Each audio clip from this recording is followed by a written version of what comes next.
Hello guys, welcome to this channel, and in this video we will see a new table manipulation function which is ISINSCOPE function, and we will see how to use this function inside a DAX measure. So let us consider we are having a business question which is we want to show the category level revenue only if the category field is selected in the visual.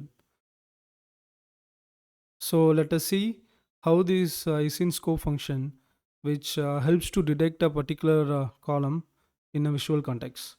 So let's get started inside Power BI.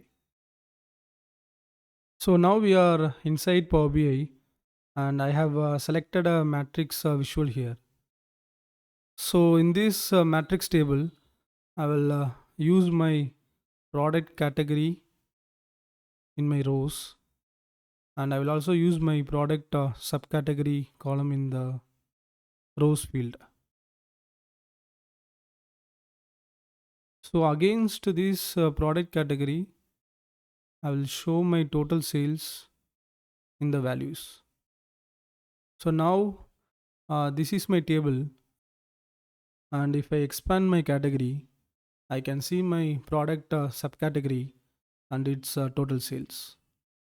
So in a similar way, I will expand my all categories. So now let's see how this is in scope function, which helps to detect particular column in my visual context. So let me create a new measure here. And for this measure, I will give a title like is in scope.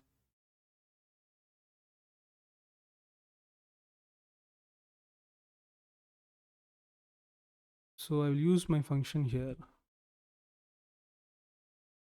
So this is actually a logical function which takes a particular column as an input. So I'll use my product subcategory column here.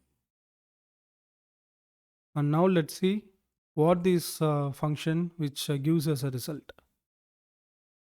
So I will use this measure in the table. So now you can see the result for this ISINSCOPE function. It gives true only when if it detects a particular mentioned column in this visual context. So now you can see the difference that for all categories field, it returns false, and it returns true only for my subcategories field. Since my subcategory field is mentioned inside my ISINSCOPE function. So this ISINSCOPE function, which is pretty much very simple logical function, that it only checks whether the particular column is present or not.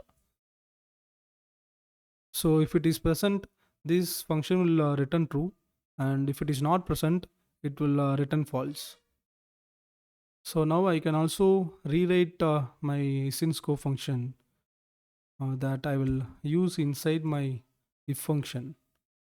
So if the subcategory field is present, I want to calculate my total sales. And if it is not, it should return me a blank. So I can also use my ISINSCOPE function like in this way to return a dynamic result. So let me save this measure now. So now you can see that this measure which checks whether the subcategory column is present, and if it is present, it gives me the total sales, and if it is not present, it gives me the blank value. So I hope you understood how to use this ISINSCOPE function inside our Power BI report. So thanks for watching this video.